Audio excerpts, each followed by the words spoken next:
금요일날 금요 성령 집회 때 이런 이야기를 했습니다. 정말 유명한 식당 이야기를 하나 했습니다.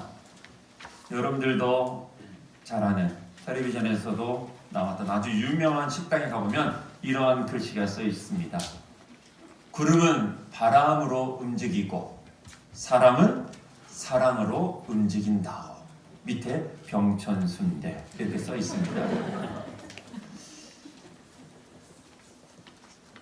사람은 역시 사랑으로 움직이는 것이 맞은 것 같아요.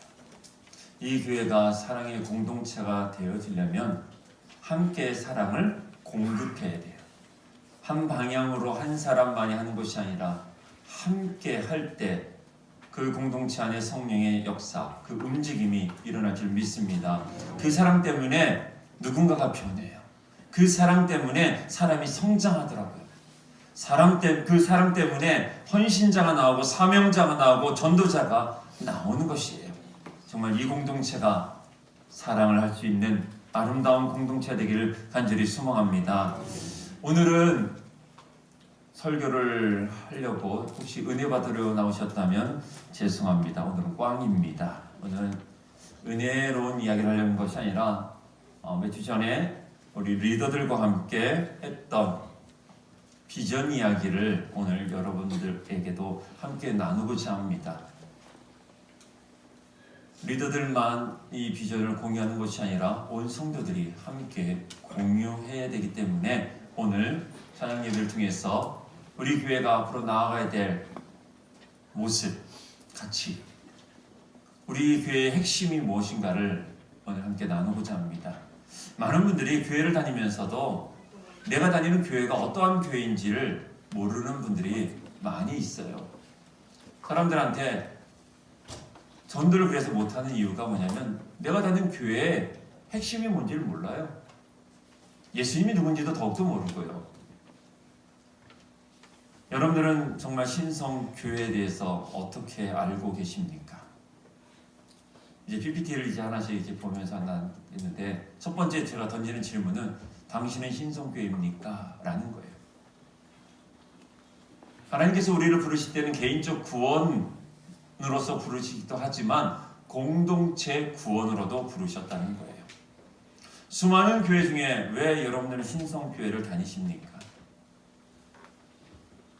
이 공동체를 부르시는 하나님의 의도가 있고요. 계획하심이 있어요. 오늘 본문에 보면 예수님께서 가이사랴 빌립보에서 빌립보 가이사랴라는 지역에서 제자들에게 물어봅니다. 너희들은 나를 누구라 하느냐? 세상 사람들은 또 나를 누구라고 표현하고 있느냐라고 할 때 제자들이 표현하죠. 세례 요한이요, 엘리야요, 예레미야, 또 선지자 중에 하나입니다 라고 이야기를 해요. 그럼 너희들은 누구라고 하냐? 그러니까 베드로가 주는 그리스도시요 살아계신 하나님의 아들이십니다 라고 고백을 해요. 그러면서 이야기를 합니다. 너의 이 고백 가운데 내가 교회를 세우리라 그랬어요. 교회는 그래서 결론적으로 말씀드리면 고백 공동체예요. 이 공동체에 모여서 예수가 어떠한 분인지 이야기를 하지 않는다면 정말 죄송하지만 극단적으로 표현한다면 여러분들은 그냥 종교 생활을 하는 사람들이에요. 세상 속에서 우리가 다음부터 빌립보 가이사랴라는 지역은요 우상의 도시예요. 가이사랴가 왕이었잖아요. 그 당시에는 황제를 신으로 섬겼던 그러한 종교적인 가치관이 있었죠. 바로 그 자리에서 예수님이 물으신 거예요. 세상 한복판에서 여러분들이 살아가는 세상 한복판에서 돈이 우상이 되어지고요. 여가가, 취미가, 섹스가 우상이 되어져 가고 있는 이 시대. 성공해야 된다고 생각하면서 여러 가지 고생을 하면서 취직을 하려고 하는 그 모든 성공주의 속에서 예수님이 우리에게 물어보는 거예요. 너는 나를 누구라 하느냐? 그때 여러분들이 고백을 하셔야 돼요. 그 고백이 여러분들 삶 가운데 없다면 여러분들 죄송하지만 내가 만든 신을 지금 여러분들은 섬기고 있는 거예요.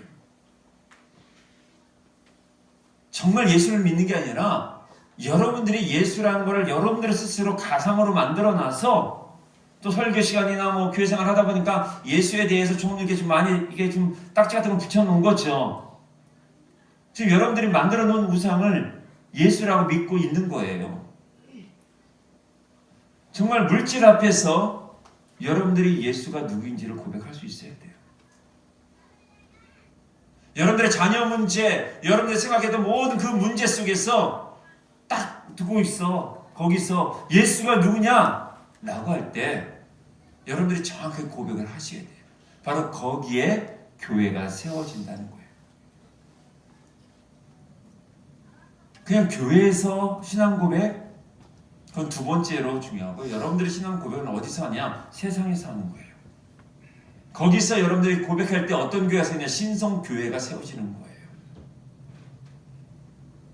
이 고백을 여러분들 신앙 속에서 하지 않고 여기 그냥 모인다면 여러분들 여기 모였어도 신성교회에 대한 사랑이 없어요. 왜요? 세상에서 고백을 안 하거든요. 세상에서 세상 사람들과 똑같이 살아가잖아요. 제가 2주 전에 말씀드렸죠.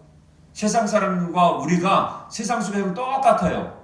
그러나 마지막에서는 우리는 세상 사람과 다른 결정을 할 수 있어야 되는 거예요. 근데 우리는 어때요? 교회에서는 세상 사람과 분리된 모습으로 살아요. 근데 마지막 정말 중요한 결정할 때는 세상 사람들보다 더 악한 짓을 하잖아요. 그러다 보니까 우리가 교회에 대해서 교회론이 없는 거예요. 그러니까 이 교회 나오는 것도 지금 은혜 받으러만 나오는 거예요. 여러분 교회 은혜 받으러 나오시는 거에 그것도 맞는 거예요. 근데 은혜를 받는다는 것에만 초점을 맞춘다면 여러분들 굳이 교회 올 필요가 없어요. 요즘 정말 인터넷 방송이 얼마나 좋습니까? 정말 세계적으로 유명한 목사님들 설교가요, 인터넷에 클릭만 하면 다 나와요. 저는 설교 참 못하는 사람이 있잖아요. 능력도 없어요. 근데 여러분 왜 나오십니까? 은혜 받으려고요? 은혜는요, 여러분들 인터넷 방송 들어가서 이찬수 목사님이나 유기성 목사님, 뭐 그런 목사님 설교 들으면요, 정말 은혜돼요. 근데 왜 교회를 나오십니까? 왜 신성교회를 나오십니까? 이것에 대해서 여러분들이 답을 하셔야 돼요. 그렇지 않으면 여러분들 우리 교회 죄송하지만 제가 예언하건대 10년 뒤에 문 닫게 돼 있어요. 지금 한국교회는요 위기입니다. 자, 이 시간에 우리 교회 말고 이제 한국교회 현 주소를 잠시 말씀드릴게요. 저희 교단은 예수교 장로의 통합 측입니다. 2016년도에 통계를 2017년도 저희 교단에서 발표했는데 저희 교단이 1년 만에 5만 9천여 명이 줄었어요. 장자 교단에서요. 5만 명이 줄은 거예요. 2010년도 우리 교단은 최고점으로 제일 부흥을 합니다. 그리고서 계속 줄어들어요. 아마 작년에도 줄어들어서 2010년에 2016년까지 6년 동안 12만 명이 줄었어요. 12만 명이면 한 도시, 시가 하나 없어진 거예요. 더 심각한 것은요, 다음 세대들이 줄어들었다는 거예요. 10년 동안 우리 아동부, 중고등부, 청년부가 완전히 줄어들었어요. 2007년도 5학년, 6학년이라고 하는 소년부가 10만 6,015명이었었어요. 근데 2016년도 결산을 딱 해보니까 이 5, 6학년이 5만 6,147명으로 절반이 줄어든 거예요. 중고등부가 2006년도에 19만 3,215명이었다고 합니다. 근데 2016년도에는 13만 4,904명이었대요. 6만 명 정도가 줄어듭니다. 이제 한국 교회는 10년 뒤에 과연 존재할 수 있을까요? 지금 아동부 5, 6학년들이 없어요. 중고등부가 반이 줄었어요. 그 반이 20년 뒤에 과연 교회에 남을 수 있었을까요? 가능할까요? 저는 아니라고 봅니다. 감소 원인은 일반학적으로 보면 출생률 저하라고 봅니다. 여러분들 진짜 애를 많이 낳으셔야 돼요. 제가 며칠 전에 어떤 우리 집사님과 한 분과 함께 이렇게 시간을 보내는데 저희 집사람이 이제 지난 어저께적으로 이제 휴직을 했어요. 그러니까 이 옆에 분이 그러더라고요. 아니 육아 휴직이요? 혹시 셋째요? 아, 그럼 얼마나 좋겠습니까? 정말 우리 크리스찬들이 애를 많이 낳아야 돼요, 진짜. 우리 청년들, 이제 결혼한 청년들이요, 3명은 납시다. 이슬람은요, 최대 아내를 4명 둘 수 있어요. 4명에서 이렇게 두니까 애를 참 많이 낳아요. 그러니까 이슬람은 전도를 안 해도 자연적 성장이 이룰 수 있어요. 근데 고등 종교인 이 기독교는요, 애를 안 가지려고 해요.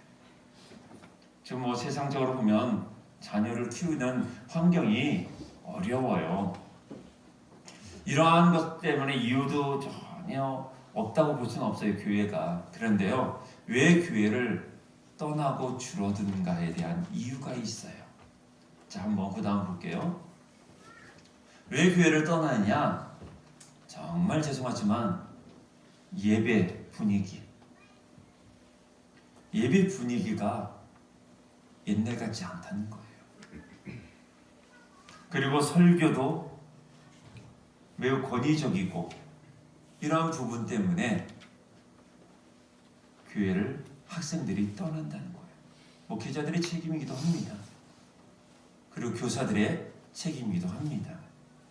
그리고 비민주적 의사 구조 때문에 떠난다고 합니다. 이 떠나는 이 퍼센트에서 보면 19.6%가 이런 이유 때문에 떠난다는 거예요. 한국교회가 처음에 어떻게 예배를 시작했습니까? 이렇게 치고서 다 같이 묵도하심으로 그렇게 시작을 했어요.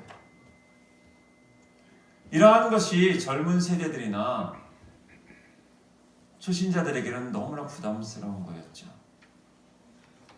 뭐 이런 이유로 교회를 떠났다고 합니다. 그 다음에 떠난 이유가 독단적이고 권위적인 교회 운영 때문에 그랬다고 해요. 이거는 황준직들을 비롯한 목회자들의 문제이기도 합니다. 교회가 어느 날부터 남성주의적인 권위를 가지게 됐어요.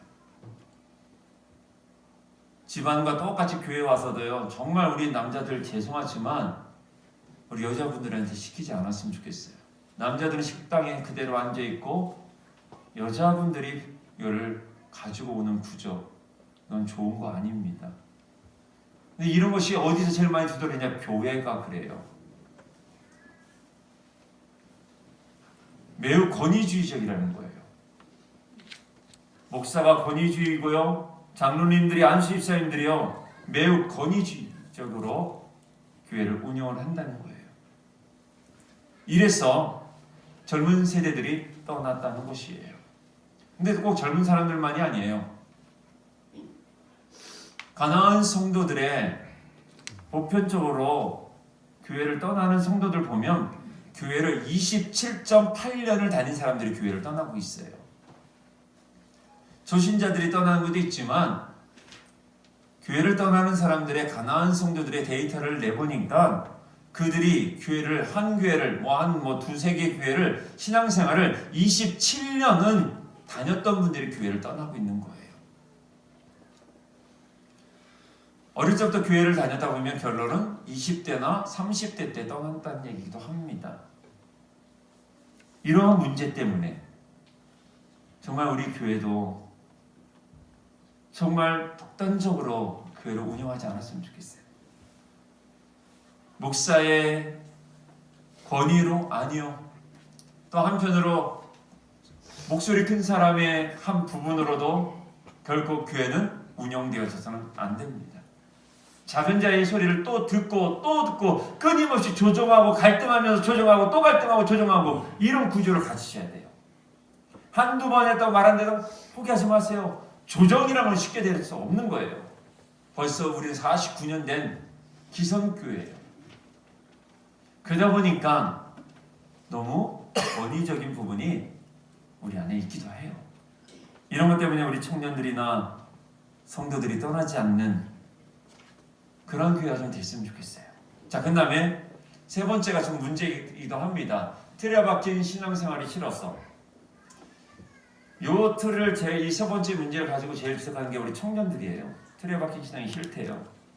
근데 이거는 전 개인적으로 반론을 제시하고 싶은 부분도 없지 않아 있는데, 교회가 너무 틀에 박혀 있다는 것도 우리가 좀 인정을 해야 됩니다.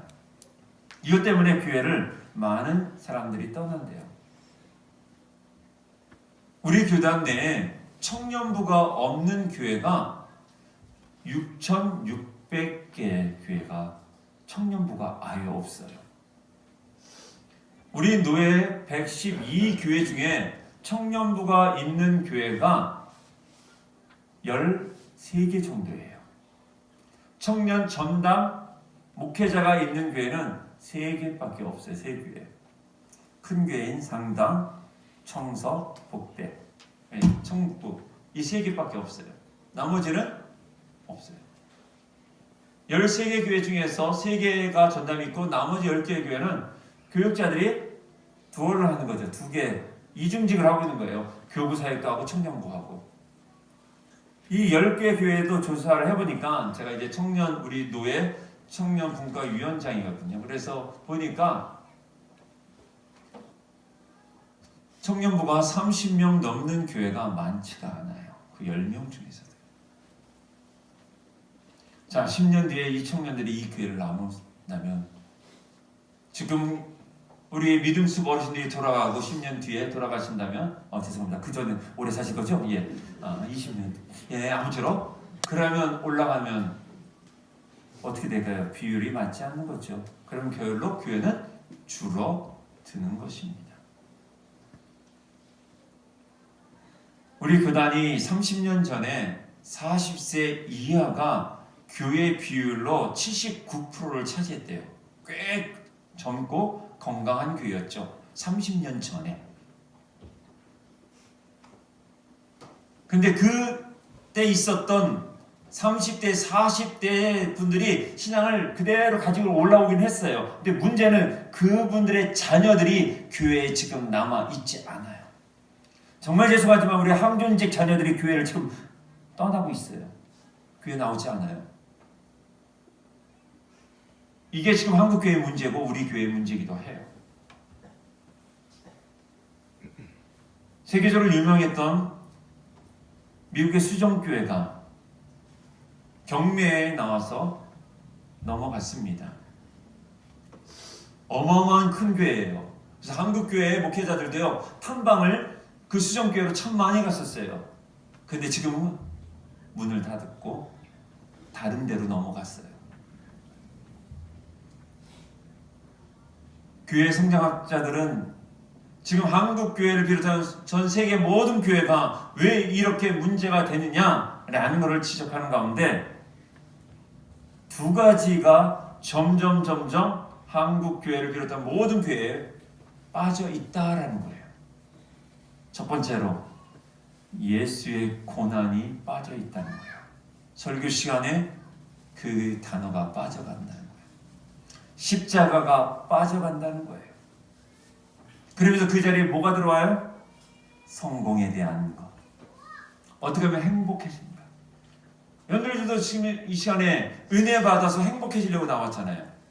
근데 제가 계속 은혜에 대한 그 행복에 대한 얘기만 하면 이 교회가 처음에는 괜찮은 것 같지만 앞으로는 문을 닫는다는 거예요.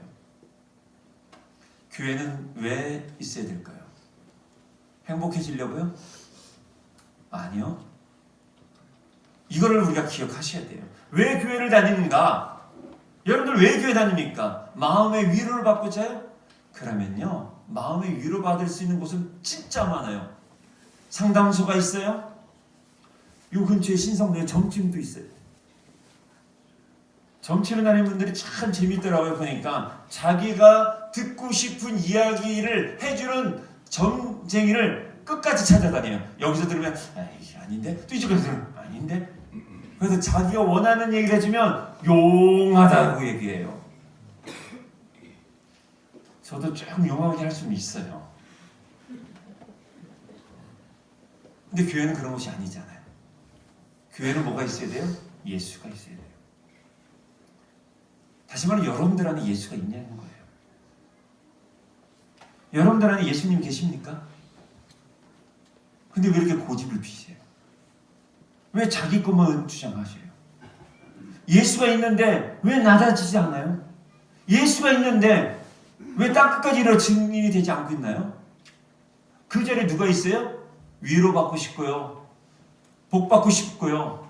이것이 한국교회에 너무나 많았고요. 죄송하지만 저도 그렇고 여러분들도 이것에 너무 노출되어 있다는 거예요.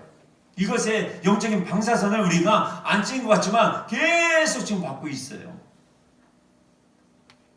그래서 세상에서 월요일부터 토요일까지 나쁜 짓 해다가도 주일날 와서 고백만 하면 된다는 식이에요. 이것이 지금 한국 교회를 비롯해서 온 세계의 교회를 문 닫게 하고 있다는 거예요. 우리 교회도 마찬가지예요. 그런데 정말 예수님 얘기하면 불편해 하잖아요. 십자가 얘기하면 여러분 되게 부담스럽지 않습니까? 지금 저는 그래요. 설교할 때 십자가 얘기하고 고난 얘기하고 광야 이야기하고 거기서도 믿음 지켜야 됩니다 라고 할 때 목사로서 정말 죄송하지만 정말 부담스러워요. 이거 안 들을 건데. 아니 아멘은 해도 그것이 자기 삶에 적용을 하지 않을 건데 그걸 알고 있거든요. 여러분들 십자가의 말씀 듣고서 삶에 적용하시나요? 날마다 죽노라는 그 고백이 여러분 삶 가운데 있나요? 안 하잖아요. 그러다 보니까 내 기준으로 은혜를 따지고요. 내 기준으로 복을 생각을 하는 거예요. 계속. 내가 죽어야 되는데. 근데 그렇지 못하니까 어떻게 해요? 교회 안에 갈등이 있고요. 그러니까 교회 안에 헌신도 없어요. 왜? 내 믿음만 지키면 된다고 생각해요. 근데 교회는요, 개인 구원과 함께 공동체 구원론이 있어요. 그래서 여러분들 신성교회 부르신 거예요. 나 혼자 예수 믿고 나 혼자 그냥 잘 씻고 나 혼자 은혜 받고 가다 그렇게 부르시는 거 아니에요. 여러분 나 혼자 은혜 받는다면요, 인터넷 앞에 가서 컴퓨터 앞에서 그 영상 보면 돼요. 그 다음에 거기 계좌 나옵니다. 그러면 핸드폰으로 헌금 보내면 끝이에요. 그래도 구원 받았어요. 근데 왜 우리가 이렇게 수고하면서 예수 그리스도를 믿기 위해서 신성교회로 이 언덕에 올라도 얼마나 불편합니까? 왜 올라오십니까? 우리 이걸 알아야 돼요. 우리 교회가 이 시대의 마지막 하나님의 나라를 위해서 쓰임받고 여러분들 자리에서 한 평의 자리를 생활 선교사로 살아가려면 이 질문에 대해서 여러분 명확하게 가지고 있어야 돼요. 이 시간 한번 우리 교회의 상황을 한번 볼까요? 그 다음 넣어주세요. 저희 교회를 한번 데이터를 내봤어요.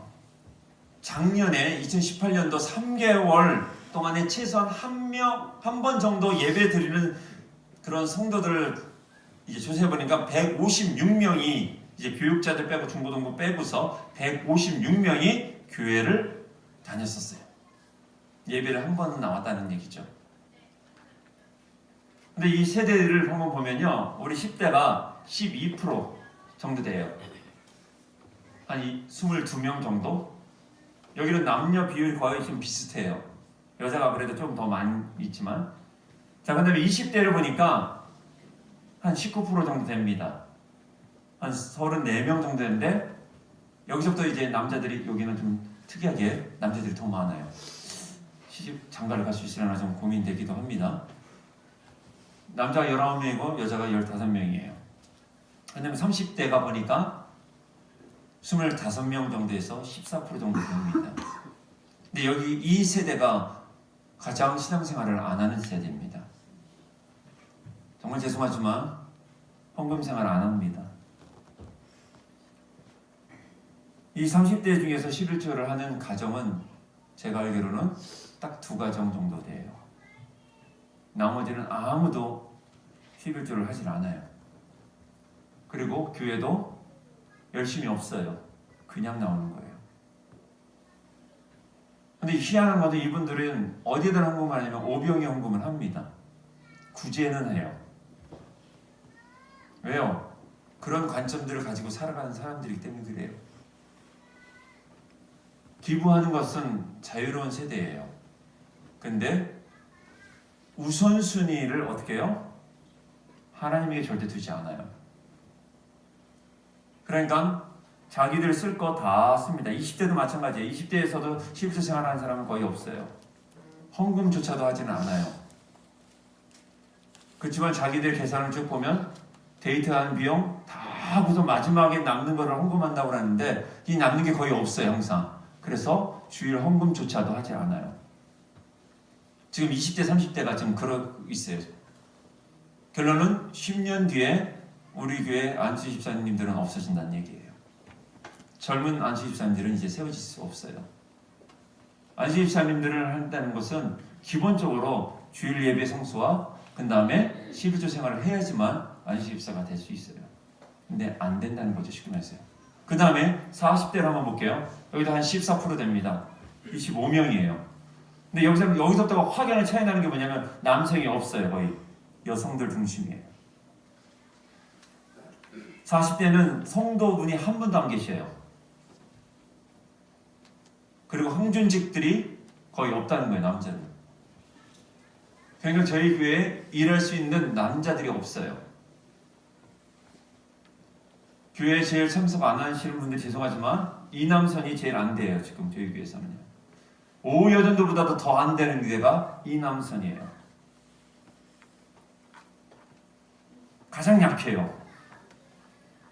반면에 여성들은 잘 훈련되어져 있어요. 근데 문제는 혼자 신앙생활을 하신다는 거예요. 이것이 또 문제가 되겠죠. 우리 교회의 핵심은 바로 50대에 있습니다. 19% 정도 됩니다. 33분이에요. 남자분이 11명, 여자분이 22명이에요. 근데 여기도 죄송하지만 성도가 한 명도 없어요. 그리고 50대는 항준직들이 많아요. 이건 무슨 얘기예요? 전도가 안 된다는 거예요. 항준직들이 전도를 하지 않는다는 거예요. 전도는 밑에 사람이나 위에 사람 거의 하지 않아요. 자기 세대들을 전도하게 돼 있어요. 주로 자기가 만나는 사람들이 그 세대들이니까. 근데 지금 50대가 전도가 안 된다는 거죠. 그래서 서리 집사 2분의 남자 성도는 한 명도 없다는 거예요. 그래서 이 50대가 저희 교회의 가장 핵심이긴 해요. 교회에 가장 허드렛 일을 제일 많이 하고 계십니다. 여자분들이요. 남자분 말고요. 자, 그리고 60대 저희 교회에 10% 정도 됩니다. 18분 정도예요. 남자 7분, 여자 11명. 이 7분은 다 항준직이에요. 성도는 딱 한 분 계셔요. 그리고 70대 이상이 쭉 있습니다. 이게 지금 저희 교회 데이터예요. 근데 저희 교회가 참 그래도 감사한 것이 30대부터 50대가 그래도 제일 많아요. 지금 한국교회를 조사를 해보면 역삼각형입니다. 고령화되어 있어요. 없어요. 근데 저희들은 거의 19%에서 20 몇 프로까지가 이렇게 다 통이에요. 아직까지는 희망이 있고 그나마 건강한 구조이기도 합니다. 자, 그 다음 한번 보겠습니다. 저희 교회 새신자가 2010년도, 제가 2010년도 8월 첫째 주에 부임을 해서 우리 이신태 집사님, 이인숙 권사님이 그 다음 저랑 우리 교회 입사 동기잖아요. 그 후로부터 등록한 분들이 162명입니다.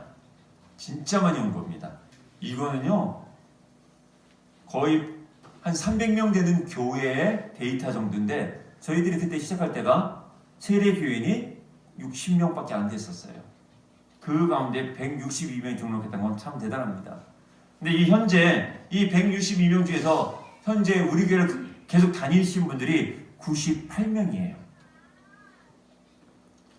확률적으로는 정말 많이 정착을 한 거예요. 정착률이 보통 평균 교회 보면 10%에서 18%, 20%가 거의 안 넘습니다. 전에 있었던 이제 성당교회에서도 1년에 한 2,000명 정도, 저희 원로 목사님 있을 때는 1년에 한 2,000명 정도가 등록을 해요. 그 중에 200명 정도가 남아요. 200명 남고 100명 정도가 돌아가시고 전출 가시는 거예요. 그러면 결론 교회는 100명이 남았던 거죠. 그래서 100명 쭉 해서 성당교회가 제가 나올 때가 3,800명까지가 있었던 거예요. 저희 교회는 이제 거의 그래도 50%가 넘는 거죠. 참 건강한 거예요.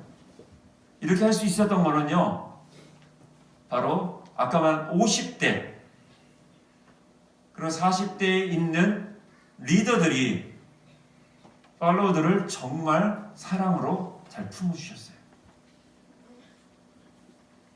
이인재 집사님 가정으로 시작했던 그 작은 목장에서 두 가정이 더 붙어서 그 두 가정이 또 리더가 되어서 네 가정을 끊임없이 계속. 그럼 우리 할머니들은 아무것도 안 하냐? 아니에요.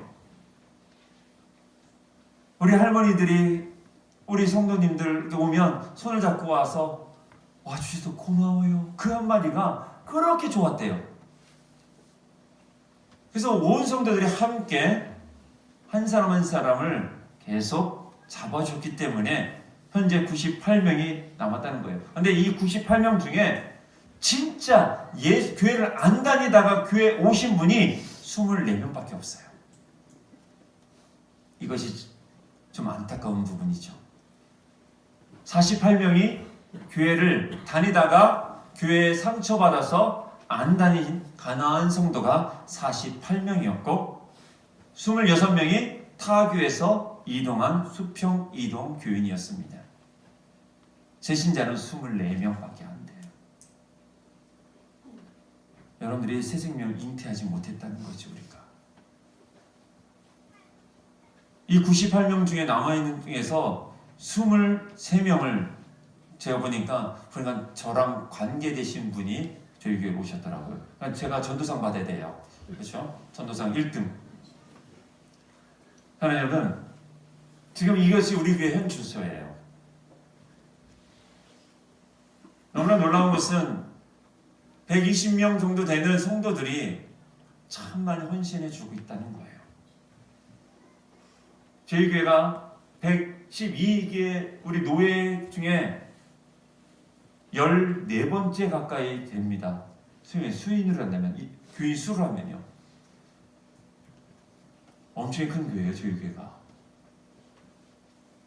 근데 우리 안에 생명을 낳는 영적인 자궁이 지금 점점 죽어가고 있어요. 어느 날부터 우리 교회 안에 영적인 폐경기가 오기 시작을 했습니다. 왜 그럴까요? 예수 그리고 복음이 우리 안에 정립되어지지 않기 때문이에요. 내 안에 그냥 교회는 좋은데 그냥 좋은 데만 있지 그 좋음이 무엇인지 명확하게 설명을 못하기 시작했어요. 자, 그렇다면 우리 교회는 이제 어떻게 해 나가야 될까요? 우리가 앞으로 나가야 될 교회는 바로 선교적 교회입니다. 선교를 하자는 얘기 아니에요. 외국 선교하자는 얘기 아닙니다. 착각하지 마세요. 오해도 하지 마십시오. 우리 목사님 선교사 출신이니까 이거 아니에요. 선교하자는 얘기 아니에요. 교회의 본질을 다시 찾자는 얘기예요. 왜 교회를 다니고 있는지에 대한 명확한 정의를 이제 내리셔야 돼요. 그래야지만 우리 교회가 서청주 지역에 49년 전에 한 여정을 통해서 시작했던 그 교회의 본질을 우리는 다시 찾아야 될 것이에요. 왜 교회 다니십니까? 이것을 찾는 것이 선교적 교회의 시작점이에요. 교회의 본질이 뭡니까? 복음이에요, 복음. 복음이 뭡니까? 예수 그리스도예요. 그리고 또 뭡니까? 하나님 나라예요. 근데 우리는 하나님 나라의 생각을 전혀 안 해요. 그러니까 내 생각만 해요. 내 나라만 생각해요. 그러니까 기분 나쁘면 교회 안 나오고요. 기분 나쁘면 다 때려치우는 거예요. 하나님의 나라는 그렇게 보는 거 아닙니다. 우리가 이거를 가져야 돼요. 개인 구원을 넘어서 하나님의 나라의 구원을 바라봐야 돼요. 그러기 위해서 우리 영적인 대각성이 필요하고요. 그 대각성의 기초는 바로 복음, 예수 그리스도라는 거예요. 이것을 우리는 어떻게 해요? 나무 모임에서 고백하셔야 돼요. 그리고 여러분들의 가정에 가서도 그것을 아빠가, 엄마가, 자녀들이 고백하셔야 돼요. 이것이 바로 생활 선교사의 모토예요. 사랑하는 여러분, 신앙이 굳어져 가고 있다면 우리 회개해야 됩니다. 자기 신앙의 토착화에 빠지지 마십시오. 계속 자기 스스로 하나님을 그렇게 규정해버려요. 자기 스스로 교회를 규정해버리기 시작하는 게 바로 자기 신앙의 토착화라고 합니다. 그래서 내 스스로 해석을 해버려요. 성경을 명확하게 하십시오.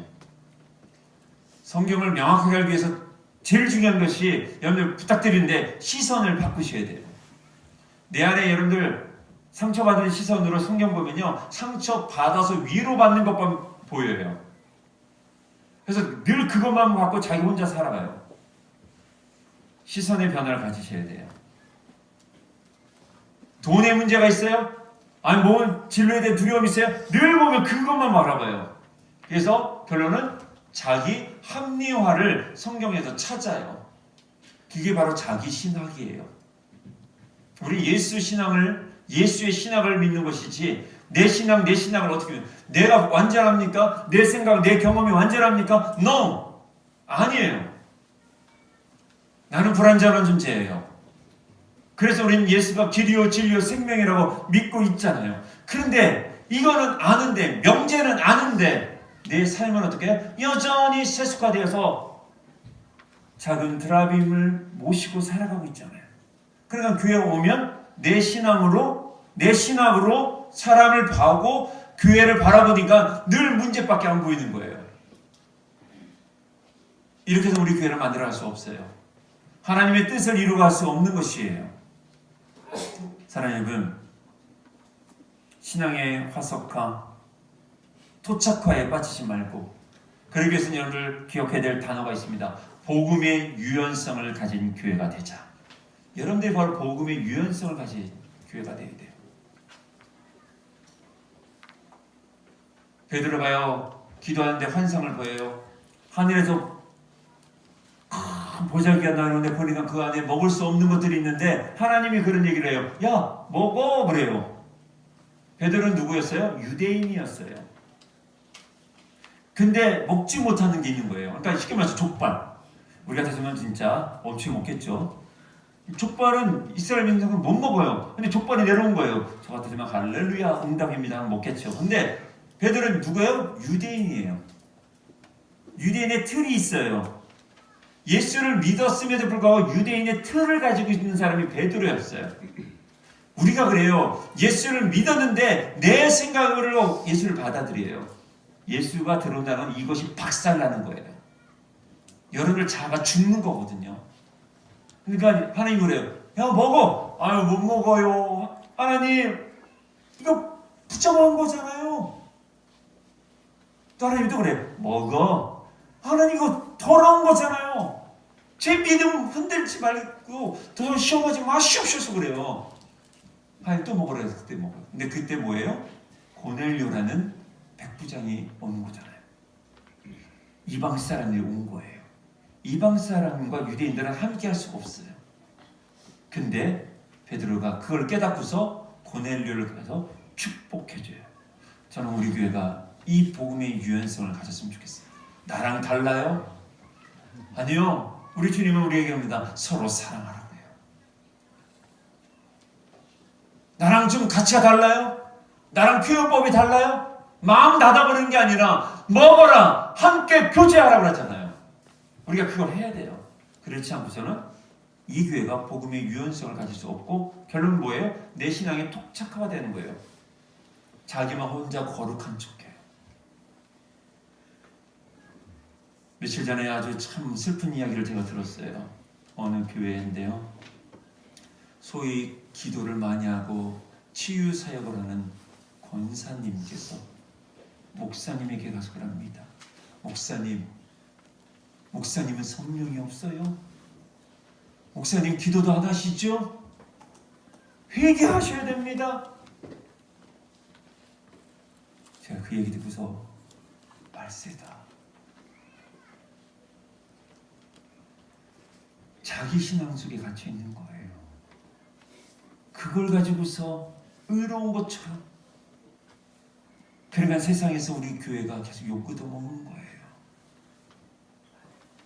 사랑하는 여러분, 복음의 유연성을 있어요. 예수님은요, 과부와 세리와 몸을 팔았던 그 여인들과도 함께 있었어요. 그들과 함께 먹고 마시는 것이 예수님의 별명이었어요. 우리들이 그래야 돼요. 생활 선교사가 뭐냐면요, 세상에 들어가 그들과 함께 어울린다는 거예요. 그런데 어울리되 마지막에는 예수가 나오게끔 하는 것이 생활 선교사예요. 여러분들 술자리 가실 수 있어야 돼요. 여러분들, 저는 이제 노래방을 잘 못 가요. 노래가 아는 게 별로 없어요. 가면 두 종류의 곡만 불러요. 하나는 복음성가, 하나는 아주 오래전에 불렀던 노차사, 데모곡들만 알아요. 소라 푸른 소라, 이런 것만 부르니까 친구들이 마이크를 안 줘요. 저는 처음 가서 힐러만 불렀거든요. 그런데 가셔야 돼요. 제가 의도적으로 가요. 가서 저 탬버린 쳐줍니다. 탬버린 잘 치거든요, 제가. 근데 마지막에는 세상 친구들이 그런 얘기를 해요. 나 뭐 갔는데, 골프 여행 갔는데 이런 일을 했다, 자랑을 해요. 그래서 제가 그래요. 마지막에 정말 행복했니? 그것이 너의 인생 가운데 정말 자랑할 만하니? 저는 그 얘기를 해요. 근데 우리는 어때요? 그거 부러워해서 그들과도 같이 좀 어울리고 싶어서 우리 마지막에 예수를 팔아먹잖아요. 그러니까 교회가 교회로서의 기능이 없어요. 사랑하는 여러분, 복음의 유연성이라는 것은요, 타인을 받아들일 때 마지막에는 예수가 나와야 된다는 거예요. 자, 그렇다면 우리 교회가 이제 어떻게 나가야 될 건지 이걸 꼭 기억해 주셨으면 좋겠습니다. 자, 성교적 교회의 세 가지 측면. 첫 번째, 개인 내면. 두 번째가 일상의 삶. 세 번째가 공동체예요. 개인의 내면은요, 다 아실 거예요. 여러분들 죄송하지만 매일 말씀 묵상하셔야 돼요. 말씀을 묵상하셔야 돼요. 왜? 이게 기준이잖아요, 우리 삶에. 근데 우리가 말씀을 묵상하지 않고 내 의견만 계속 하잖아요. 그러니까 집이 어려워지는 거예요. 사랑하는 여러분, 이 개인 내면을 잘 활용하셔야 돼요. 제가 그런 얘기 했죠. 믿음을 마음 안에 담는 거라고요. 믿음을 내 마음 안에 담는 게 아니에요. 여러분들이 기본적인 마음에 믿음을 담그는데, 그래서 우리는 무슨 기도를 해야 되냐? 믿음을 달라고. 믿음은요, 하나님께 주신 선물이에요. 뭐를 해야 되냐? 여러분들 마음을 훈련하셔야 돼요. 마음이 개떡같아 봐요. 믿음이 들어와도 그 믿음이 찌그러져 있을 수밖에 없는 거예요. 지금 물이라는 걸 담았어요. 근데 지금 이 물은 어떻게 정형되고 있어요? 이 컵의 모양대로 되어 있는 거예요. 마음이 이렇지만 믿음도 이렇게 반응할 수밖에 없는 거예요. 근데 물은 어떻게? 큰 건데도 불구하고 우리 이렇게 잡는 거예요. 만약에 제가 물을 여기다 담다면 믿음은 이만큼이고 마음은 이거겠죠. 상처받고 찌그러진 마음에다 믿음을 아무리 좋은 거 담아도요, 틀이 어떻게 돼요? 틀이 잘못됐기 때문에 믿음도 희한하게 나오는 거예요. 그래서 교회에서 우리가 갈등하는 거거든요. 왜 싸운지 아세요? 왜 믿음 있는 권사님들이 싸울까요? 왜 집사님들이 싸울까요? 마음이 개떡 같아서 그래요. 믿음이 잘못되니까 no, 하나님 주신 믿음 똑같아요. 근데 문제는 뭐예요? 내 마음. 그래서 우리가 매일매일 내면 훈련을 하셔야 돼요. 어디 앞에요? 말씀으로. 그래서 그 말씀으로 이 성령의 말씀이 검이라고 그랬잖아요. 그 말씀으로 계속 그 검을 어떻게 해요? 나를 계속 난도질을 하셔야 돼요. 깎고 또 깎고 계속 깎아 나가야 돼요. 그래야지만 예수가 사는 거예요. 그래서 그때 마음은 아까 말한 복음의 유연성을 가진 마음이 되어서 타인을 수용해주고 용납해주고 조정할 수 있는 거죠. 자, 내면 이게 된다면 우리가 어디서부터 해야 되냐? 바로 이제 일상의 삶입니다. 일상의 삶은 바로 생활 선교사예요. 자, 일상의 삶 우리 신실하게 살아가라. 한번 읽겠습니다. 시작. 신실하게 살아가라. 여러분들 정말 세상에서 신실하게 사십시오. 직장에서 여러분들 정직하세요.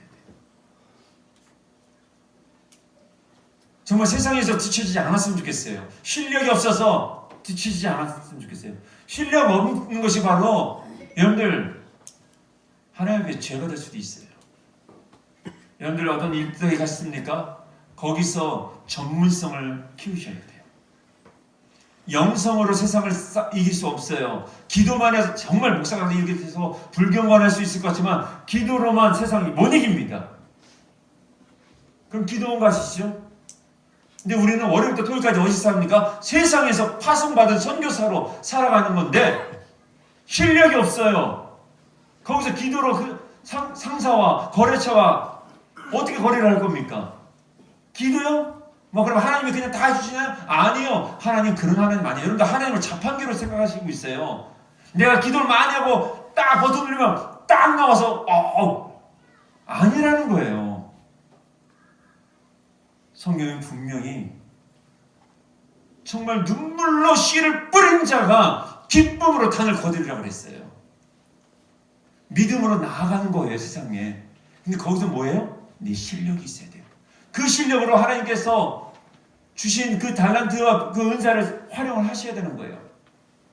그래서 여러분들 하나님이 시간을 주신 거예요. 그래서 시간은요, 세상은 뭐 돈이라고 그랬지만 시간은 영성이에요. 여러분들 주신 시간 속에서 여러분들 뭐 하셔야 돼요? 공부하셔야 돼요. 여러분들의 직장 생활에 대해서 더 연구하셔야 돼요. 하나님이 시간을 여러분들 선물로 주시는 거예요. 그걸 활용하는 게 영성이에요. 근데 우리는 이거 분리해버려요. No, 아닙니다. 정말 열심히 사셔야 돼요. 그게 신실한 거예요. 그게 정직한 거예요. 그래서 첫 번째 우리 함께 읽어보겠습니다. 시작. 자신에게 맡겨진 일에 최선을 다하고 헌신하기. 예. 직장 가서 큐티 하셔야 되는데 출근 전에 하셔야 돼요. 8시가 예를 들어서 출근 시간이에요. 여러분들 죄송하지만 30분 일찍 가서 큐티 하세요. 8시 성경책 퀴시지 마십시오. 여러분들이 맡겨진 일은 세상에서는요, 여러분들 일이에요. 그래서 여러분들 지각하시지 말아야 돼요. 최선을 다하시려고 여러분들 몸부림쳐야 돼요. 그래야지만 그곳에서 예수의 향기가 나고요. 그곳에 생활 선교사로 살아갈 수 있는 거예요. 세상 사람과 약속 절대 늦지 마십시오. 최소한 10분 전에 가서 약속을 이행을 해주셔야 돼요. 이게 맡겨진 일을 최선을 다하는 이것이 바로 우리가 해야 될 일들이에요. 두 번째로 우리 함께 읽겠습니다. 시작. 믿지 않는 자들에게도 온전한 신실함 보이기. 예, 교회에서만 원사님, 시사님, 목사님 그러지 마시고요. 직장 속에 있는 사람들한테 여러분들 아침에 가서 먼저 커피, 여러분들 생각해보세요. 밑에 직원이 커피 타주는 거는요, 이건 겸손이 아니에요. 이건 당연한 거예요. 근데요, 팀장님이 제 밑에 대리나 뭐 사원한테 아이고 왔어 오늘 커피 한잔 할까? 내가 해줄게. 이게 섬김이고요. 이게 낮아짐이에요. 밑에 사람이 열심히 나는 오늘 섬겨야지. 여러분 그거 섬기는 거 아니에요. 그거 당연한 거예요. 여러분들 신실함을 어디서 보여줘야 돼요? 세상에서 보여줘야 돼요. 교회에서는 신실함은 누구나 다 해요. 세 번째로 우리 함께 읽겠습니다. 시작. 이 세상에서 사회적 책임을 다함으로 영향력 키우기. 예. 여러분들 세상에서 맡겨진 사회적 책임 그걸 다할 때 영향력이 끼쳐지게 되는 거예요. 자, 이거는 우리가 할 수 있는 일이고 두 번째 이제 더 중요한 겁니다. 자, 우리 함께 복음의 유창해지게 읽겠습니다. 시작. 복음의 유창해지기. 예, 이것을 이제부터 여러분들이 하셔야 돼요. 이게 저희 교회가 이제 앞으로 해야 될 작업이에요. 뭐냐? 복음에 대해서 유창해야 돼요. 이걸 복음의 언어라고 합니다. 우리가 언어라는 게 있잖아요. 언어는 항상 누군가의 사상을, 개념을 가지고서 말을 하게 돼 있어요. 근데 여러분들 안에 예수의 사상이 있어야 되거든요. 그래야지만 복음의 언어를 해야 돼요. 이 복음 언어를 말하는 훈련을 해야 하셔야 돼요. 근데 우리가 세상에서 복음의 언어가 없어요. 복음의 언어라는 게 단순하게 예수님이 얘기하는 얘기가 아니에요. 기독교적 세계관을 가진 언어예요. 이것을 여러분들이 이 교회를 통해서 계속 훈련 받으셔야 돼요. 자, 우리 함께 읽어보겠습니다. 첫 번째 시작. 서로에게 복음 말하기 훈련. 두 번째, 복음을 매일 삶에 적용하기. 세 번째, 복음 선포하는 공동체에 속하기. 네 번째, 복음을 수시로 듣고 선포하기. 아멘. 이걸 여러분들이 하셔야 돼요. 신성교회가 어떤 교회인지. 근데 이 복음의 언어는요, 듣는 사람도 이해할 수 있는 언어가 돼야 돼요. 근데 우리는 어떻게 해요? 세상 사람은 전혀 알아듣지 못한 이야기를 해버려요. 그러니까 어떻게 해요? 전도가 안 되는 거예요. 이 복음적 언어라는, 복음의 언어라는 것은요, 내 안에 들어온 성령신으로 말미암아 그거에 대해서 적용하는 언어인 거예요. 아까 말했던 기독교적인 세계관, 그 가치관의 언어라는 거예요. 그런데 믿지 않는 사람들이 출애굽기 3장 24절에는 이렇게 얘기하면요, 몰라요. 하나님의 구속사의 은총으로 당신은 선택받, 이거 몰라요. 제가 요즘 제일 고민되는 게요, 이제 목회자도 세금을 내야 되는데, 이제 내거든요. 저는 이제 작년에도 냈는데, 이게 뭐 이렇게 와요. 뭔 말인지 한 개도 모르겠어요. 그래서 그 강의를 한번 들어가 봤어요. 뭔 말인지 몰라요. 여러분들 마찬가지예요. 여러분들이 예수님 얘기를 누군가 할 때 우리는 학습된 언어를 가지고 얘기하니까 세상 사람들이 집에 가서 저희가 뭔 말했지? 예수가 뭔데? 이렇게 얘기를 해요. 이 복음의 언어를 말하는 훈련이 전혀 안 돼 있어요. 이거는 이제 3월부터 계속 여러분들에게 훈련을 이제 시킬 겁니다. 앞으로 10년 동안. 그리고 이걸 어떻게 매일 삶에 여러분들이 계속 적용하려고 이런 훈련이 돼야 돼요. 여러분들의 삶은 다양하게 일어날 겁니다. 문제가 계속 일어날 거예요. 제가 예언합니다. 여러분들의 가정 가운데, 직장 가운데 여러 가지로 문제는 계속 일어날지어다. 예? 문제는 일어날 거예요. 그때 그거를 어떻게 해요? 복음으로 어떻게 내가 적용할 건가? 이 훈련이 돼야 돼요. 그것이 세상 사람들과 마지막이 다른 거예요. 여러분들, 이 단이라고 하잖아요. 우리가 이 단 되게 많잖아요. 이 단이, 이 단자가 끝단자를 써요. 쭉 가다가 끝에가 휙 다른 거예요. 여러분들도 이 단 되기 쉬워요. 복음의 언어를 못하고 적용 못하면 여러분 끝에가 뭐예요? 이 단이 돼버리는 거예요. 그래서 이거를 하기 위해서 우리는 또 뭐가 필요해요? 공동체가 필요한 거예요. 이 공동체에서 계속 훈련을 받으셔야 돼요. 나무 모임, 선교회 모임에서 계속 교제해야 돼요. 제자 교육을 받으셔야 돼요. 그리고 복음을 수시로 듣고 선포해야 돼요. 자, 그 다음 거 한번 보도록 하겠습니다. 공동체예요. 자, 우리 함께 읽겠습니다. 시작. 쉼과 회복 있는 공동체, 기꺼이 속하고 싶은 공동체. 저는 이 공동체를 진실한 공동체라고 다시 한번 정의를 내고 싶습니다. 쉼과 회복이 있는 교회, 정말 기꺼이 속하고 싶은 공동체 어떤 거냐? 진실한 공동체예요. 진실한 공동체 뭐냐면 내 아픔도 말해도 부끄럽지 않은 것, 나의 수치스러움조차도 품어줄 수 있는 공동체를 이 시대의 세상 사람들은 원하고 있어요. 여러분들도 그런 교회 원하잖아요. 근데 여러분들이 그 교회예요. 여러분들이 하셔야 돼요. 누가 그거를 까발리는 것이 아니라 기꺼이 가시지만 그거를 끝까지 품고 아파서 내 안에 피가 나지만 그걸 품을 수 있는 사람이 바로 여러분들의 교회. 이게 진실한 공동체라는 거예요. 이 교회만 있다면 교회가 커지 않아도 상관없어요. 저희 교회는 300명의 예배자를 찾고 있어요. 저는 이 진실한 공동체가 교회가 커지면 될 수 없다고 보기 때문에 저는 300명이 되면 분리개척을 할 겁니다. 제가 나가든 누가 나가든 함께 비전을 가진 공동체가 다시 저쪽에서 또 만들어질 거예요.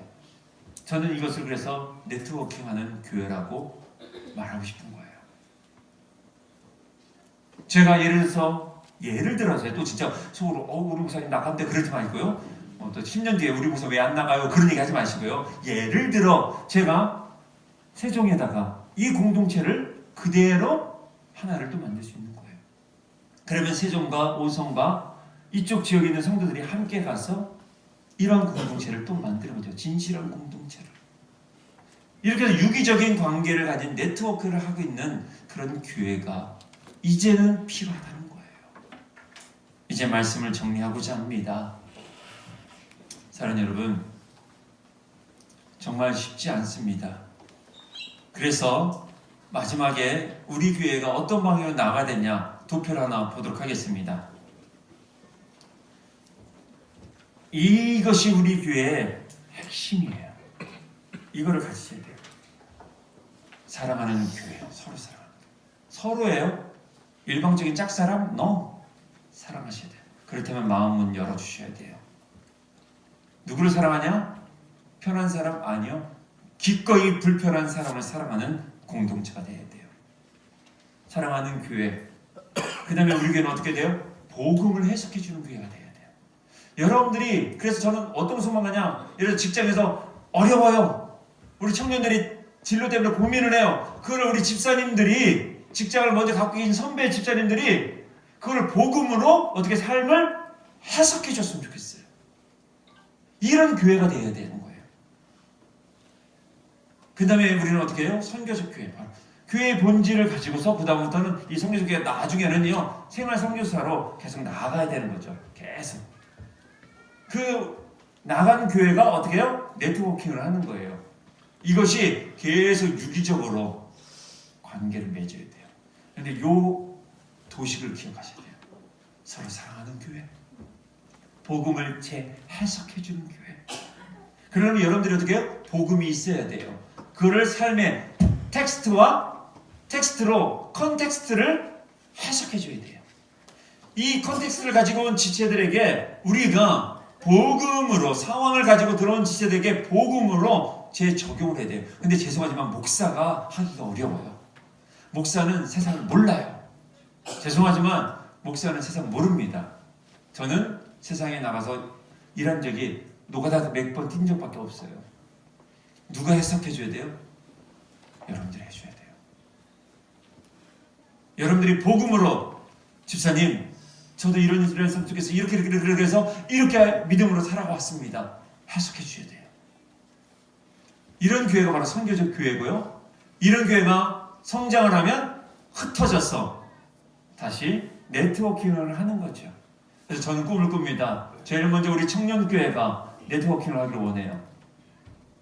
충대에 가장 버스 정류장 있는 그 지역에다가 우리 청년교회가 세워지기를 소망합니다. 그래서 우리 청년들이 거기서 월요일부터 토요일까지는 자기들의 교회를 만들어가는 거예요. 새벽 예배를 드리고 그 제자 교육하고 카페 라운지에서 우리 청년들이 알바를 해서 자기 또한 학비를 거기서 또한 만들고 주일날은 교회로 와서 사역을 하고 그 다음에 우리 소망하기는 율량동에 오성에 조치원에 세종에 교회가 생기는 거예요. 그래서 목회자들이 그리로 파송을 합니다. 거기서 뭐예요? 새벽 예배를 거기서 드립니다. 한 가정이 가정을 오픈해주면 돼요. 우리 전혜수 원장님 가정에서 새벽 예배가 들어지는 거예요. 그럼 이승재 원장님이 율량동 사니까 거기서 새벽 예배를 드리면 되는 거예요. 오수면 우리 세종이면 우리 유집사님이 집을 오픈해 주시는 거예요. 거기서 교회가 되는 거예요. 이 교회가 주일날 모여서 셀레브레이션 하는 게 바로 예배인 거죠. 이것이 앞으로 우리 교회가 10년간 만들어가야 될 영적인 작업이에요. 새벽 예배 나오기 어렵잖아요. 우리 교회 보기에. 그러니까 율량동에서 새벽 예배를 드리고 아침을 같이 먹고서 출근하면 돼요. 그래서 여러분들 소망하기는 다음부터 집을 구할 때는 리더들 중심 있는 교회 그 집으로 이사 가셔야 돼요. 저는 꿈꿉니다. 우리 이인재 집사님 가정이 있으면 이쪽으로 가면 팔로워들이 글러가는 거예요. 거기서 하나의 교회가 돼버리는 거예요. 이 동네는요 신성동 평동만 커버하면 돼요. 전 여기서 살 거니까. 우리 이성자님 사직동에 있으면 사직동에서 교회가 하나 형성되는 거예요. 거기서 새벽 예배가 진행되는 거예요. 목회자가 파송되고 아니면 장로님이나 평소대로 리더들이 새벽 예배 인도하시면 돼요.